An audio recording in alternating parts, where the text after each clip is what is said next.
Chicken அதுதான் வந்து வெண்மலை. இந்த பிரியாணிக்கு கொளுத்தி போட்ட விஷயமே. அங்க மலையில உட்காந்து பிரியாணி சாப்பிட்டாங்க அப்படிங்கிறது தான் அந்த முருகன் மாநாடு வரையும் வந்திருக்கு. அமித்ஷாவுமே வந்து ஆமா. சொல்லியிருக்கிறார்ல. இது மத கொண்டாட்டம் அப்படின்னு எடுத்துக்கிட்டாலுமே, நம்முடைய கடவுள்கள் எல்லாமே மண் சார்ந்த, குலம் சார்ந்த, இனம் சார்ந்த கடவுள்கள். கெடா வெட்டி பொங்க வைக்கிறது ம். அப்படின்றது ஒரு சமூக நிகழ்வு. சொல்றோம் இல்லையா? ம். அந்த வேலன் விரியாடல் அந்த நிகழ்வை எடுத்துக்கிட்டோம்னா, அதை பற்றி நல்லா விரிவா சொல்லியிருக்கிறாங்க இலக்கியங்கள்ல. ம். சங்க இலக்கியத்துல நிறைய பாடல்கள் இருக்கு. அதுல எல்லாமே கடா வெட்டி இதை பொங்க வச்சிருக்கிறாங்க. ம். அது நம்ம வரலாற்று ரீதியா நம்ம பார்க்கும்போது, ஹியூமன் எவல்யூஷன்லயே நம்ம பார்க்கும்போது, ம். பரிணாம வளர்ச்சியில மனித இனம் ஆரம்பத்திலிருந்து இன்றைக்கு வரைக்குமே தொடர்ந்து சாப்பிட்டு வரக்கூடிய உணவு அப்படின்றது இறைச்சி. இறைச்சி. ஊன் ஊன் உணவு. சத்யோமா சத்கமயா தமசோமா ஜோதிர்கமயா மிருத்யோர்மா அமிர்தம் கமயா. என்னப்பா நம்ம டீம் வந்து திருவண்ணாமலையெல்லாம் போயிட்டு வந்திருக்கீங்க. ஆமா, அது திருவண்ணாமலைக்கு நம்ம டீம் போயிருந்ததுக்கு காரணம், அங்க ப்ரிலிமினரி ஸ்டடி பண்ணிட்டு இருக்கோம். திருவண்ணாமலை மட்டும் இல்ல, தமிழ்நாடு முழுக்கவே செலக்ட் பிளேசஸ்ல ஜோனெல்லாம் எலெக்ஷனுக்காக. தேர்தலுக்காக இல்ல, ம். தேர்தலை முன்வைத்து இன்றைக்கு கள நிலவரம் என்னவாக இருக்கு அப்படின்ட்டு அதாவது ஒரு மல்டி டிசிப்ளினரி அப்ரோச்சில் நம்ம ஆய்வு மேற்கொண்டிருக்கிறோம். Different kind of study it is. கருத்து கணிப்பு மட்டும் இல்லை இது.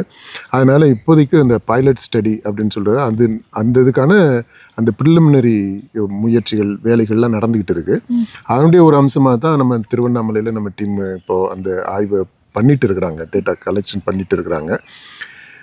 சரி, இப்போ நீங்கள் இன்னைக்கு சூழ்நிலையில் இந்த திருவண்ணாமலையை பற்றி குறிப்பிட்டு கேட்குறதுனா என்னன்னு எனக்கு புரியுது. ஏன்னா நம்ம பல இடங்களில் இந்த ரிசர்ச் நடந்துக்கிட்டு இருக்கு. அதில் இதை ஏன் குறிப்பிட்டு கேட்குறீங்க? அதான் நிச்சயமாக நம்ம ஆடியன்ஸுக்காக கெஸ் பண்ணியிருப்பாங்கன்னு நினைக்கிறேன். அது என்னன்றது நீங்கள் ஆடியன்ஸுக்காக நீங்கள் கொஞ்சம் தெளிவாக சொல்லிடுங்களேன். அதான் இந்த திருவண்ணாமலை கோயிலில் வந்து ஒரு தம்பதியர்கள் வந்து பிரியாணி சாப்பிட்டது மிகப்பெரிய சர்ச்சையை ஏற்படுத்தி இருக்குது. ஆமாம். அதாவது அவங்க அந்த ஊருக்காரவங்க தான். இப்போ மளிகை கடையில் வேலை செய்கிறாங்க. சாப்பாடு வாங்கிட்டு போயிட்டு கோயிலுக்குள்ளே பிரகாரத்தில் உட்காந்து சாப்பிட்ருக்குறாங்க. அதை வந்து அதாவது பிரியாணி சாப்பிட்டதா கோயிலுக்கு வந்த மற்ற பக்தர்கள் போய் கம்ப்ளைண்ட் பண்ணி அவங்கள போலீஸ் வந்து திட்டி, நீங்கள் எப்படி இங்கே வந்து சாப்பிட்லாம் அப்படின்னு சொல்லி திட்டியிருக்கிறாங்க. மன்னிப்பு கேட்டு அதுக்கப்புறம் அந்த தம்பதியர்கள் வந்து வெளியே போயிருக்கிறாங்க. ஆமாம். இப்போ இவங்க சாப்பிட்டது வந்து பிரியாணி அப்படின்னு சொல்கிறது, அது இந்த பிரியாணின்றது நம்ம கவனிக்க வேண்டிய ஒரு வார்த்தை. அவங்க சாப்பிட்டு முட்டை சோறுன்னு நினைக்கிறேன். முட்டை பிரியாணி. ஓகே, அதில் நான்வெஜ் அப்படின்னு பார்த்தோம்னா முட்டை தான் இருந்திருக்கு. இதில் இந்த முட்டை வெஜ்ஜா நான்வெஜ்ஜா அப்படின்றத பற்றி ஒரு டிஸ்கஷன் போயிட்டு இருக்கு. மீனை வெஜ்ஜா நான்வெஜ்ஜா அப்படின்ற அந்த இதுவும் ஒரு பக்கம் ஆகி போயிட்டு இருக்கு. சரி, இது நான்வெஜ்னே நம்ம எடுத்துக்கிடுவோமே. இப்போ நான்வெஜ்ஜா அவங்க சாப்பிட்டுட்டாங்க அப்படின்னு உடனே அவங்க உடனடியாக கண்டிக்கப்படுறாங்க. அந்த இது செஞ்சது தப்பு அப்படின்னு கண்டிக்கப்படுறாங்க. அப்புறம் தண்டிக்கவும் படுறாங்க. தண்டனை பெரிய தண்டனையா இல்லை, ஆனால் இந்த அவங்களுக்கு இந்த தப்பு செஞ்சதுக்கான தண்டனை அவங்களுக்கு கிடைச்சிருது. இது தவிர இது ஒரு தவறு நடந்துருச்சு அப்படின்ன உடனே அடுத்து நடந்தது தான் கவனத்திற்குரியது. என்னென்னா, அந்த குருக்கள்லாம் வந்து அதை கோவில் வளாகத்தவே சுத்தப்படுத்துகிறாங்க, தீட்டு நீக்குறாங்க, பரிகார பூஜை பண்ணுறாங்க. ஓகே, அந்த பரிகார பூஜை கோவில் வளாகம் முழுக்கவே பண்ணுறாங்க. இவங்க சாப்பிட்ட இடம் மட்டும் இல்லாமல் அது ஒரு விஷயம் நம்ம பார்க்குறோம். அதாவது ஒன்று, இவங்க முட்டை பிரியாணி அங்கே சாப்பிட்ருக்குறாங்க. பிரியாணின்னு தான் எல்லாருமே சொல்கிறாங்க, அந்த வார்த்தையை கவனிக்கிறோம். ரெண்டாவது, இந்த குற்றச்செயல் நடந்ததற்கு பரிகார பூஜை வளாகம் முழுக்கவே நடத்தப்படுது. இது அங்கே அப்போ நடந்தது. அப்போ இதோட முடியல. இது தொடர்ந்து இந்த அர்ஜுன் சம்பத் அவர் என்ன சொல்கிறாரு அப்படின்னா, அவர் மட்டும் இல்லை, மற்றவங்களுமே சில தீவிர இந்து பக்தர்கள் அப்படின்னு சொல்லுவோமே, அவங்க என்ன சொல்கிறாங்க அப்படின்னா, திருவண்ணாமலையவே புனித நகரமாக அறிவிக்கணும். அது நல்ல விஷயம்தான், புனித நகரமாக அறிவிக்கிறோம். எப்படி புனித நகரம் ஆகிறத அறிவிக்கிறோம் அப்படின்னா, இறைச்சியை தடை செய்யணும். இறைச்சியவே ஒட்டுமொத்தமாக தடை செய்து புனித நகரமாக அறிவிக்கணும். அப்படின்னா இறைச்சி உண்பதை தடை செய்யணும் அப்படின்றாங்க. கோயில் இல்லா ஊரில் குடியிருக்க வேண்டாம் அப்படின்னு ஒரு பழமொழி இருக்குது, முதுமொழி இருக்குது. அப்படின்னா நான் தமிழ்நாட்டை பொறுத்த மட்டும் இல்லை, கோயில் இல்லாத ஊரே கிடையாது. எல்லா இடத்துலையுமே கோயில் இருக்குது. இப்போ எல்லா இடத்துலையுமே சாமி இருக்குது. எல்லா இடத்துலையுமே சாமியை கும்பிடுற பக்தர்கள் இருக்காங்க. அப்போ கோயில் இருக்க எல்லா ஊருமே புனிதமான இடம் தான், புனிதமான ஊர் தான், புனிதமான நகரம் தான், புனிதமான கிராமம் தான். அப்படி இருக்கும்போது எல்லா ஊர்லயுமே நீங்க இந்த இவர் சொல்றது மாதிரி நீங்க யோசிச்சு பாருங்களேன், கற்பனை பண்ணி பாருங்க. இறைச்சிக்கு எல்லா ஊர்லயும் தடை விதிச்சா தமிழர்கள் இறைச்சி சாப்பிடாம இருக்க முடியுமா? நீங்க இந்த கோவில் பக்தர்கள் கிக்தர்கள்லாம் விட்டுருங்க, தமிழர்கள் இறைச்சி உண்ணாமல் இருக்க முடியுமா? முடியாது. ஏன்னா இந்த இறைச்சி கறி சாப்பிட்றது ஊன் அப்படின்றது இயல்பாகவே இருக்கக்கூடிய உணவு, அது இயற்கையான உணவு. அதாவது நம்ம இந்த வெஜிடேரியனிசம் இருக்கு இல்லையா, வேகனிசம், அதுதான் ஏதோ இயற்கை அப்படின்னு நினைச்சுக்கிட்டு இருக்கிறோம். அப்படி இல்லை. நீங்க அதை நம்பக்கூடியவங்க இயற்கை உணவு தாவர உணவு சாப்பிட்றவங்க அது இயல்பாக இருக்கலாம் அவங்களுக்கு. இந்த இறைச்சி சாப்பிடுவது இந்த தாவர உணவிற்கு முந்தைய உணவு. அது நம்ம வரலாற்று ரீதியாக நம்ம பார்க்கும்போது, ஹியூமன் எவல்யூஷன்லேயே நம்ம பார்க்கும்போது, பரிணாம வளர்ச்சியில் மனித இனம் ஆரம்பத்திலிருந்து இன்றைக்கு வரைக்குமே தொடர்ந்து சாப்பிட்டு வரக்கூடிய உணவு அப்படின்றது இறைச்சி, ஊன் உணவு. இந்த ஊன் உணவை பற்றி சங்க இலக்கியங்கள் எல்லாம் அவ்வளவு பாடல்கள் இருக்கு. அது ஒரு பக்கம். இறைச்சி சாப்பிடுவது அப்படின்றது, அதாவது ஊன் அப்படின்றது நம்ம மனித குலத்தோடவே தொடர்புடையதாக இணைஞ்சதாக இருக்கு. நம்ம தமிழ் பண்பாட்டை எடுத்துக்கிட்டோம்னா, இந்த தமிழ் பண்பாட்டில் ஆரம்பத்திலிருந்து இன்றைக்கு வரைக்குமே அதற்கான சான்றுகள் இருக்கு, ஊன் உணவு சாப்பிட்டதற்கான சான்றுகள் இருக்கு. இது இப்போ பார்க்குறோம். அடுத்து மதம் உணர்வு அப்படின்னு அந்த மத கொண்டாட்டம் அப்படின்னு எடுத்துக்கிட்டாலுமே நம்முடைய கடவுள்கள் எல்லாமே மண் சார்ந்த பண்பாடு சார்ந்த கடவுள்கள், மண் சார்ந்த குலம் சார்ந்த இனம் சார்ந்த கடவுள்கள். இந்த கடவுள்கள்லாம் இன்றைக்குமே பாருங்க, 18ஆம் படி கருப்பனுக்கு, மாரியம்மனுக்குலாம் கூட, ஆமா, அதுக்கு எல்லாருக்குமே கெடா வெட்டி பொங்க வைக்கிறது அப்படின்றது ஒரு சமூக நிகழ்வு. அதாவது நம்ம பண்பாட்டை எடுத்துக்கிட்டோம்னா தமிழ்ல ஒரு மத நிகழ்வு மட்டும் கிடையாது, அந்த கோவிலில் நடக்கக்கூடிய அந்த நிகழ்வு ஒரு சமூக நிகழ்வு. It's a community experience. அது குழுவாக எல்லாரும் சேர்ந்து ஊர் மொத்தமா ஒன்னா சேர்ந்து வந்து கொண்டாடக்கூடிய ஒன்று. அதற்கு ஒரு கான்டெக்ஸ்டா இருக்கக்கூடியது அந்த சமய விழா அப்படின்றது. அந்த விழால நீங்க அந்த சங்க காலத்தை எடுத்துக்கிங்களேன், முருகன் இப்ப நம்ம சொல்றோம் இல்லையா, அந்த வேலன் விரியாடல் அந்த நிகழ்வை எடுத்துக்கிட்டோம்னால அதை பற்றி நல்லா விரிவா சொல்லி இருக்கிறாங்க இலக்கியங்கள்ல. சங்க இலக்கியத்துல நிறைய பாடல்கள் இருக்கு. அதுல எல்லாமே கடா வெட்டி இதை பொங்க வச்சிருக்கிறாங்க வேலனுக்கு. இப்ப அந்த மாதிரி இந்த கடா வெட்டி பொங்க வைக்கிறதுன்றது இன்னைக்குமே ஒரு குடும்ப நிகழ்வு, ஒரு குல நிகழ்வு, ஒரு சமூக நிகழ்வு அப்படிதான் இருக்கு.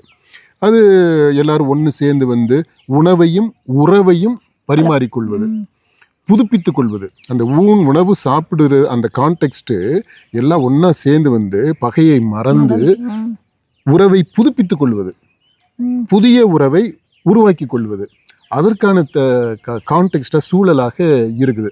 இதுதான் இந்த சமய விழாக்களுடைய அந்த அதனுடைய உள்ளார்ந்து இருக்கக்கூடிய ஒரு தாத்பரியம். அதுல இந்த கறி சாப்பிட்றோமா கறி சாப்பிடலையா அப்படின்றதெல்லாம் ரெண்டாவது பட்சம். இதுதான் நம்ம பண்பாடாகவே இருந்திருக்கு. இன்றைக்கு சூழ்நிலை நீங்க பாருங்க, இந்த அரசியல், மதத்தை வைத்து அரசியல் செய்வது அப்படின்றது, நான் பாஜகவை பற்றி மட்டும் சொல்லலை, அதிமுகவும் மத அரசியல் பண்றாங்க. இந்த மைனாரிட்டி மெஜாரிட்டின்னு பேசும்போதே மத அரசியல் தான் அது. அப்படி திமுகவுமே மத அரசியல் பண்றாங்க. இப்போ ஒரு கட்டம் அதிகப்படியா போய் அப்பட்டமாகவே நாங்களும் ரொம்ப தீவிரமான இந்துக்கள் தான் அப்படின்னு காட்டக்கூடிய விதத்துல அந்த இப்ப திமுக அரசு செயல்பாடுகளை எடுத்துக்கிட்டோம்னா அதை பற்றி நம்ம தனி காணொலி எல்லாமே கூட போட்டிருக்கிறோம், தயவுசெய்து அதை பாருங்க. ஒரு கட்டம் அடுத்து போய் குடமுழுக்குலையும் நாங்கள் எங்கள் அரசு அவ்வளவு பண்ணியிருக்கு, 3000 பண்ணிட்டோம், இன்னும் 1000 பண்ண போகிறோன்றாங்க. அப்புறம் முருகனை வந்து முக்கியத்துவப்படுத்தி அவருக்கு இந்த செமினார் நடத்துனது அதெல்லாம் பண்ணுறாங்க. அது ஒரு பக்கம் நடக்குது. இப்போது பாஜக ஆதரவோடு இப்போ மதுரையில் நடக்க போகுது முருகன் மாநாடு. இப்போ இதெல்லாமே பார்த்தீங்கன்னா, அந்த முருகன் மாநாடுன்னு சொல்லும்போது உங்களுக்கு உடனே ஸ்ட்ரைக் ஆகணுமே, திருப்பரங்குன்றம். அதுதான் வந்து இந்த பிரியாணிக்கு கொளுத்தி போட்ட விஷயமே, அங்க மலையில உட்காந்து பிரியாணி சாப்பிட்டாங்க அப்படிங்கிறது தான் இந்த முருகன் மாநாடு வரையே வந்திருக்கு. அமித்ஷாவுமே வந்து சொல்லியிருக்காரு. ஆமா, இந்த திமுக அரசு சிக்கந்தர் மலைன்னு பேரை மாத்துறாங்க அப்படின்னு அவரு ஒரு ட்விஸ்ட் பண்ணி சொல்றாரு. அது உண்மை இல்லை. அதை பத்தியும் நம்ம ஒரு காணொளி போட்டிருக்கோம், அதையும் நீங்க பாத்துருங்க. நிறைய காணொளி நம்ம போட்டிருக்கிறோம் இல்லையா. சரி, இப்போ இந்த பாயிண்ட்டுக்கு வருவோம். இந்த திருப்பரங்குன்றத்துல அடிவாரத்துல ம். பிரியாணி சாப்பிட்டது, அது சிக்கன் பிரியாணின்னு நினைக்கிறேன். ஆமா. இல்ல, கவனிக்க வேண்டியது பிரியாணி, ம். நான்வெஜ் உணவு பிரியாணின்ற அந்த வார்த்தை. இப்போ இங்க திருவண்ணாமலையில அங்கேயும் பயன்படுத்துற வார்த்தை பிரியாணி. பிரியாணி. இப்போ நம்ம பிரியாணி அப்படின்னு சொன்ன உடனே நமக்கு எந்த ஞாபகம் வரும்? பாய் வீடு, பாய் பாய் கடை. வீட்டு பாய் கடை, கடை. அந்த கடை ஞாபகம் வரும். அப்புறம் பக்ரீத்து, ரம்ஜானுக்கு பிரியாணி, நம்ம நண்பர்கள் அவங்க எல்லாமே நம்ம சொந்தக்காரவங்க மாதிரி அந்த பிரியாணி எக்ஸ்சேஞ்ச் பண்ணிக்கிறது எல்லாமே சாதாரணமாக நடக்கும். அப்போ அந்த பிரியாணின்றது இன்றைக்கு சூழலில் நம்முடைய பண்பாட்டை பொறுத்த மட்டும் இல்லை, தமிழக பண்பாட்டு அரசியல் சூழலில் பிரியாணி அப்படின்னு சொன்ன உடனே முதல்ல ஞாபகத்துக்கு வர்றது இஸ்லாமிய சகோதரர்கள், இல்லை இஸ்லாமியர், அந்த கம்யூனிட்டி. இப்போ அந்த வார்த்தையை இவங்க இஸ்லாமியரினுடைய அடையாளமா பயன்படுத்துறாங்க இந்த பிரியாணின்றது. அதாவது உணவாக இருக்குது, ஒரு சிறப்பு உணவுன்னு வச்சுக்கலாம், இஸ்லாமியர்களுடைய சிறப்பு உணவு. அல்லது அவங்க நம்ம வந்து இன்னைக்கு எல்லாருமே பிரியாணி சாப்பிட்றாங்க. அன்னைக்கு அந்த பையன், என்னுடைய பேரன் ஒரு பையன் சொல்கிறான், என்ன பிரியாணி எனக்கு வேணும்னா, என்ன பிரியாணி வேணும்னா எனி பிரியாணி இஸ் ஓகேன்றான். பிரியாணின்னு இருந்தால் போதுமா, பிரியாணி தான் அவனுக்கு வேணும். அந்த மாதிரி எல்லாருமே பிரியாணி சாப்பிடக்கூடிய அளவில் தான் இருக்கும். அது ஃபேவரட் ஃபுட்டாக வந்துருச்சு. அந்த மாதிரியான ஒரு அதாவது எல்லார் மத்தியிலையும் பாப்புலராக இருக்கக்கூடிய ஒரு உணவு, அந்த ஒரு சொல், அதை எடுத்து அதை ஒரு இனத்தோட, மதத்தோட, மொழியோட, பின்புலத்தோட தொடர்புபடுத்தி ஐடென்டிஃபை பண்ணி அதை இன்றைக்கு அந்த அரசியலாக்கி அந்த அரசியல் மூலமா வாக்குகளை அறுவடை செய்கிறது. அதற்கான ஒரு முயற்சி. அந்த டைனாமிக்ஸ் நீங்க பாருங்க. அதாவது ஒரு வார்த்தையை வைத்து ஒரு இனத்தை அடையாளப்படுத்தி அதை ஆன்டகனிஸ்டிக்கான ஒரு முரண் சூழல்ல கொண்டு வந்து நிறுத்தி அதை வச்சு வாக்கு வங்கியை உருவாக்குறது. இது ஒரு அதாவது அஸ் எ டெக்னிக், அரசியல் உத்தி அப்படின்னு பார்க்கும்போது, அப்ஜெக்டிவாக பார்க்கும்போது ஒரு நல்ல உத்தி. ஏன்னா இது கிளிக் ஆகுறதுக்கான வாய்ப்புகளும் இருக்கு. ஒரு இமோஷனலாக இருக்கு. அடுத்து man is what he eats அப்படின்னு நம்ம சொல்லுவோம். அது கம்யூனிஸ்ட் எடுத்துக்கிட்டோம்னா man is worker, what he works. அந்த வேலை தான் ஒரு மனிதனை டிஃபைன் பண்ணுது அப்படின்றது. இங்கே பார்த்தீங்கன்னா உணவு தான் அந்த மனிதனை டிஃபைன் பண்ணுது, யார் அப்படின்றத தீர்மானிக்கிறதாக, உருவாக்கக்கூடியதாக, அமைக்கக்கூடியதாக இருக்கிறது உணவு, சாப்பிடக்கூடிய உணவு அப்படின்றது. அப்புறம் இந்த சாப்பாடுன்றது ஒரு அடிப்படையான தேவையாகவும் இருக்கு. அதனால இந்த உணவு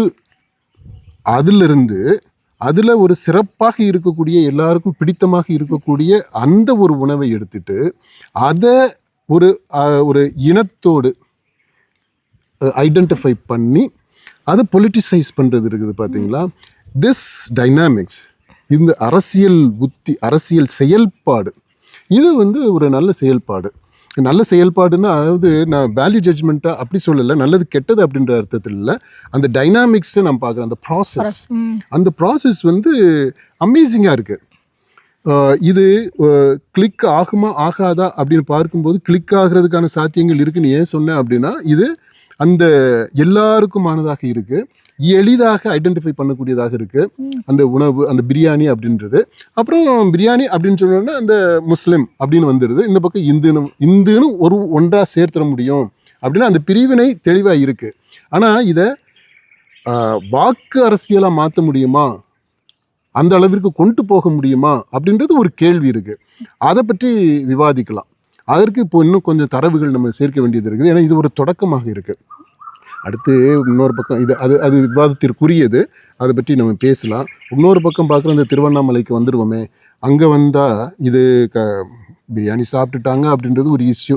நல்ல வேலையா இதில் பாருங்க, ஒரு இந்து, ஆமாம், அவங்க தான் சாப்பிட்டுட்டாங்க. அதனால இதை பெருசாக அவங்களால கொண்டு போக முடியல, அது ஒரு பூதாகரமாக்க முடியல. ஒருவேளை ஒரு இஸ்லாமியரா அதில் இருந்திருந்தா அங்கே அந்த வேற மாதிரி கலர்ஸே வந்திருந்திருக்கும். அப்புறம் இந்த கறி சாப்பிட்றது சாப்பிடாம இருக்கிறதுன்றது எல்லாமே தொடக்கத்துல இருந்து நம்ம பார்க்கும்போது இந்து மத அந்த நம்ம சொல்கிறோம் இல்லையா, அந்த வேதங்கள் அதை எடுத்துக்கிட்டா வேதம் இதிகாசங்கள் அது எல்லாத்தையும் எடுத்துக்கிட்டோம்னாலும் அந்த ஆரம்பத்துல இருந்து வரலாற்று ரீதியாக பார்க்கும்போது இந்த கடவுள்களுக்கு இறைச்சியை படைப்பது அப்படின்றது ஒரு தப்பான விஷயமாக அதாவது ஒதுக்கப்பட வேண்டிய தீண்டத்தகாத அந்த பரிகார பூஜை செய்வதற்கான அப்படி ஒரு ஒரு மோசமான ஒரு தீட்டான செயலாக இருந்தது இல்லை. கடவுளுக்கு நம்ம மதத்தில் இந்து பண்பாட்டு சூழல்லையே இறைவனுக்கு அந்த இறைச்சியை படைக்கிற நிகழ்வுகள்லாம் இருந்திருக்கிறதா நம்ம வேதங்கள்லையுமே கூட அதற்கான சான்றுகள்லாம் இருக்கு. அது இன்சிடென்ட்ஸ் இருக்கு, அனக்டோட்ஸ் இருக்கிறத நம்ம பார்க்குறோம். அதில் இந்த இறைச்சி மேலே ஒரு வெறுப்பு வந்ததுக்கு அசூசையா அது வந்ததுக்கு காரணம் என்ன அப்படின்னா அது சமண பௌத்த மதங்களுடைய தாக்கம். இது திருக்குறள் எல்லாம் இந்த கொல்லாமையை பற்றி ஊன் உண்ணாமை பற்றி எல்லாம் நிறைய அதிகாரங்கள்லாம் இருக்கு. அது அந்த சமண மதத்தினுடைய பௌத்த மதத்தினுடைய தாக்கம். அவங்க கொல்லாமையை வலியுறுத்தக்கூடிய அந்த மதங்களாக இருக்கு. இது நம்ம இந்து மதத்துக்குள்ளேயும் வந்திருக்கு. அப்புறம் நம்ம தமிழ்நாட்டு சூழல்ல தமிழ் மண் சார்ந்த இந்த உணர்வு இருக்கு இல்லையா, மத உணர்வு, மத வழிபாடு, மத கொண்டாட்டம், ஆன்மீக கொண்டாட்டம், அதுலேயுமே அதிகப்படியான தாக்கத்தை ஏற்படுத்திக்கிட்டே வருது. இப்போ சமீப காலங்களில் பார்த்தோம்னா அந்த தாக்கம் அதிகமாகிக்கிட்டு இருக்கு. இறைச்சி சாப்பிடக்கூடாது அது அந்த இது வந்து அதிகமாகிக்கிட்டு வருது. அது அந்த கடவுள்கள் எல்லாத்தையுமே சமஸ்கிருத மயமாக்குதல், இந்த பிராமண மயமாக்குதல் அப்படின்ற அந்த தொடர்கள்லாம் இருக்குது. பிராமினைசேஷன், சான்ஸ்கிரிட்டைசேஷன் அப்படின்ற அந்த அந்த ப்ராசஸ் எல்லாம் டைனாமிக்ஸை சொல்லுவாங்க. அப்படிப்பட்ட அந்த டைனாமிக்ஸ் தமிழ்நாட்டில் விரைவாக நடக்க ஆரம்பிச்சிருக்கு. அதுக்கு இந்த திராவிட கட்சிகளுமே உடந்தையாக இருக்கிறாங்க அப்படின்றதான் நம்ம கவனத்திற்குரியது. அடுத்து அந்த திரும்பவும் இந்த திருவண்ணாமலை இது நம்ம இப்போ திருப்பரங்குன்றம் அந்த கான்டெக்ஸ்டுக்கே போனோம்னா இந்த மத கொண்டாட்டங்கள் இருக்கு. கடவுள் சாமி கும்பிட்றோம், எல்லாருமே அந்த பக்தி உணர்வு இருக்கு. தமிழர்கள் எல்லாருமே அந்த பக்தி உணர்வு இருக்கு. கடவுளை நம்பாதவங்கள்ட்ட கூட அந்த பக்தி உணர்வு இருக்குது பாத்துங்க. ஸோ அப்படி இருக்கு. பாருங்க, திருவண்ணாமலையில இந்த இறைச்சியை பற்றிய பிரச்சனை நடந்துகிட்டு இருக்கையிலேயே இன்னைக்கு இந்த சமீப நிகழ்ச்சியை பாத்தீங்களா? சொல்லுங்க. அந்த சாமியார்கள் வந்து சரக்கு கொடுத்ததா ஒரு செய்தி. சாமியார்கள் விக்கிறாங்க சரக்கு. ஒருத்தவங்க வந்து இது மாதிரி சாமியார்கள் வந்து சரக்கு குடிக்கலாமா, ஆனா பக்தர்கள் வந்து திருவண்ணாமலை இறைச்சியே சாப்பிடக்கூடாது. இல்ல, அந்த சாமியார்கள்னு திருவண்ணாமலையில அங்க அந்த சுற்று கிரிவல பாதையில இருக்கிற நிறைய பேர் அங்கங்க இருக்கிறாங்க. அந்த சாமிகள் வந்து சில பேர் அந்த கஞ்சா போதையில் இருக்கிறாங்க, சில பேர் இந்த மாதிரி சாராயம் அந்த சரக்கு அடிக்கிறவங்க இருக்கிறாங்க. இப்போ அதையும் அவங்க மத உணர்வையும் நம்ம வந்து இதாக பண்ண பார்க்கல. ஆனால் அந்த கிரி வலத்தில் இந்த சாராயம் விற்கப்படுது, அது விற்கிறாங்க. அதில் போலீஸ்காரவங்க அதை இப்போ பிடிச்சி இதை அடிச்சிட்டாங்க அப்படின்னு சொல்லிட்டு தான் அந்த அம்மா தொலைக்காட்சியில் நான் கம்ப்ளைண்ட் பண்ணுறதை நம்ம பார்த்து இது மாதிரி அடிச்சிட்டாங்க அப்படின்ட்டு. என்னென்னமோ நடக்குது, அவன் விற்கிறான் இவன் விற்கிறான் அப்படின்ற அதெல்லாம் கம்ப்ளைண்ட் பண்ணுறாங்க. இப்போ என்ன நம்ம கவனிக்க வேண்டியது என்னென்னா, அந்த மாதிரி அந்த திருவண்ணாமலை கோவில் சுற்றியே அந்த வளாகத்திலேயே இந்த மாதிரி சாராயம் குடிக்கிறதும் சாராயம் விற்கிறதும் நடந்துக்கிட்டு இருக்கு. அதையும் நம்ம கவனத்தில் எடுத்துக்கிறணும். இப்போ புனிதமான நகரம்னு திருவண்ணாமலை அறிவிக்கணும்னா இந்த கறி சாப்பிடாம இருக்கிறது மட்டும் அதை பேன் பண்ணிட்டா மட்டும் அது புனித நகரம் ஆயிராது. அதுக்கு தான் சொல்கிறோம், இந்த சாராயம் மாதிரியான விஷயங்கள் அங்கே இருக்குது, அதையும் தடை பண்ணணும் இல்லையா? அதுவும் இல்லாமல் இருக்கணும். இப்போது இறைச்சி இல்லாத, சாராயம் இல்லாத, அது மட்டும் இருந்தால் போதுமா? மனுஷன் வந்து மனசு சுத்தமாக இருக்கணும் இல்லையா? கடவுளை கும்பிடணும் அப்படின்றவங்க, அப்போ தான் அது அந்த நகரம் வந்து புனிதமான நகரமாக இருக்க முடியும். அந்த ஆஸ்பெக்டை நம்ம பேசுகிறதே இல்லை. மனமாற்றம் வேணும். அங்கே இருக்கக்கூடியவங்க எல்லாம் அந்த தில்லை வாழ் அந்த பெரிய புராணத்தில் பார்த்தீங்கன்னா அந்த தில்லையில் அந்த தில்லை வாழ் அந்தனர் அவங்கள பற்றி ஒரு பகுதியே இருக்குது. அவங்கெல்லாம் அவ்வளவு தூயவர்களாக இருந்திருக்கிறாங்க. அப்படி இப்போ பெரிய புராணத்தில் நம்ம பார்க்குறோம். இப்போ அந்த மாதிரி திருவண்ணாமலை ஒரு புனித நகரமாக அறிவிக்கப்படணும்னா அங்கே இருக்கக்கூடிய மக்கள் எல்லாருமே புனிதர்களாக இருக்கணும், சுத்தமானவங்களாக இருக்கணும், இறைவன் மேலே தீராத பற்று கொண்டவர்களாக இருக்கணும். ஆனால் அப்படி இல்லையே. இருக்கவும் முடியாது இல்லப்பா. இல்லை அதாவது எல்லாருமே அந்த சாமியை கும்பிட்றவங்களா இருக்கணும்னு அவசியம் இல்லை. ஆனால் எல்லாருமே மனிதர்களாக இருக்கலாம், மனித மாண்பை மதிக்கக்கூடியவங்களாக இருக்கலாம். அந்த ஹியூமன் வேல்யூஸ் இருக்குது இல்லையா, மதிப்பீடுகள், அந்த மதிப்பீடுகளுக்கு முக்கியத்துவம் கொடுக்குறவங்களா இருக்கலாம். நீதி நேர்மை உணர்வு இருக்குது இல்லையா, அந்த நீதி உணர்வு உள்ளவங்களா இருக்கலாம். எல்லாரையும் மதிக்கணும், சக மனிதர்களை மதிக்கணும் அப்படின்ற அந்த உணர்வு இருக்கு இல்லையா, அது உள்ளவங்களா இருக்கலாம். அப்படியெல்லாம் இருக்கும்போது தான் அது புனித நகரமாக நம்ம சொல்ல முடியும். அதே தான் நம்ம இந்த திருவண்ணாமலைக்கு மட்டும் இல்லை, தமிழ்நாட்டிற்கு மட்டும் இல்லை, பாரதத்திற்கே நம்ம அதை சொல்கிறோம். பாரதம் ஒரு நல்ல புண்ணிய பூமின்னு நம்ம எல்லாம் நினைக்கிறோம். அந்த புண்ணிய பூமி புனித பூமியாக மாறணும் அப்படின்னா இங்கே இருக்கக்கூடியவங்கெல்லாம் நல்ல மனுஷங்களாக மாறணும். அது தலைவர்களில் தொடங்கி மோடிஜியில் தொடங்கி கடைக்கோடியில் இருக்கக்கூடிய நம்ம வரைக்குமே எல்லாருக்குமே அந்த உணர்வு இருக்கணும். அதுதான் முக்கியம். சரி, இந்த பிரியாணி அரசியல் வரப்போகிற தேர்தலில் எந்த மாதிரியான தாக்கத்தை ஏற்படுத்தும்? அதான் நல்ல கேள்வி. அதை தான் நம்ம பேசும்போதே சொன்னோம். அதை அப்படியே இடையில வச்சிருக்கிறோம். இந்த பிரியாணியை அரசியலுக்குள்ளே கொண்டு வந்தது ஒரு ஒரு சூப்பரான ஐடியா. என்ன, இது எளிதாக கிளிக் ஆகக்கூடிய ஐடியாவாகவும் இருக்குது. ஏன்னா அந்த பிரியாணின்ற அந்த உணவுக்கு உள்ள முக்கியத்துவம், அந்த பாப்புலாரிட்டி, எப்படி இந்த சினிமா நடிகர்களுக்கு பாப்புலாரிட்டி இருக்கோ அது மாதிரி தான். இப்போ அந்த பாப்புலாரிட்டி எல்லாமே ஓட்டாக வந்துடுமா நம்ம சொல்ல முடியாது இல்லையா, இப்போதைக்கு சொல்ல முடியாது. இப்போ விஜய் எடுத்துக்கிங்களா, விஜய்க்குள்ள பாப்புலாரிட்டி லைக் பிரியாணி. அந்த பாப்புலாரிட்டி அவரு அந்த கூட்டம் ஒன்று நடத்துனப்போ வெஜ்ல எல்லாமே போட்டிருந்தாரு. நம்ம கூட அதை விமர்சனம் பண்ணி வீடியோ போட்டு தயவுசெய்து அந்த வீடியோவையும் பாருங்க. அந்த உணவை பற்றி நம்ம பேசும்போது இன்னொரு வீடியோ, அந்த அவருடைய விஜய் கட்சி கூட்டம் நடத்தும் போது சைவ ஈரல் பிரியாணி அந்த மாதிரி எல்லாம், ஆமா அதுலயுமே அந்த பிரியாணிங்கிற வார்த்தை இருந்துச்சு, ஆனா எல்லாமே வெஜ். ஓகே, ஸோ அந்த வீடியோவையும் தயவுசெய்து ஓடி போய் பார்த்துருங்க. அது ரொம்ப இன்ட்ரெஸ்டிங்கான வீடியோ. நீங்க கண்டிப்பா அதை பார்த்தீங்கன்னா நீங்க வருத்தப்படவே மாட்டீங்க. சரி, அதனால அந்த பிரியாணி எப்படின்றா அந்த பாப்புலாரிட்டியை போல் இது ஓட்டாக எந்த அளவிற்கு மாறும் அப்படின்றது இப்போ சொல்ல முடியாது. அதுக்கு தான் இப்போ நம்ம அதே மாதிரி தான் இந்த பிரியாணி அரசியல்ன்றது எந்த அளவிற்கு கொண்டு போக முடியும் அப்படின்றது. ஏன்னா அந்த ஒரு விஷயம் மட்டும் எடுத்துக்கிட்டோன்னா, பிரியாணின்றது ஒரு ஐடென்டிஃபை பண்ணிவிட்டு இதை மட்டுமே வச்சுட்டு பெரிய அளவில் அரசியல் பண்ண முடியாது. இதோடு சேர்ந்து மற்ற விஷயங்களே அவங்க கையில் எடுக்கணும். அது எதை மாதிரியான விஷயங்கள் எல்லாம் இதில் எடுக்க போகிறாங்க, அது எல்லாமே டோட்டலாக ஜெல் ஆகணும். அப்படி ஜெல் ஆச்சுன்னு சொன்னால் தான் அது ஒரு கனமான இஷ்யூவாக வரும். ஆனால் இப்போதைக்கு இந்த பிரியாணின்றது ஒரு இன்ட்ரெஸ்டிங்கான விஷயம், ஈஸியாக பாப்புலராக, அதாவது ஒரு பொது ஜனங்களுடைய கவனத்தை ஈர்க்கக்கூடிய விஷயமாக இருக்குது. ஆனால் இது தேர்தல் வரைக்கும் போய் நிலச்சி நின்று தேர்தல் முடிவில் தாக்கத்தை ஏற்படுத்துமா அப்படின்றது இப்போதைக்கு நம்ம சொல்ல முடியாது. But it is an interesting issue.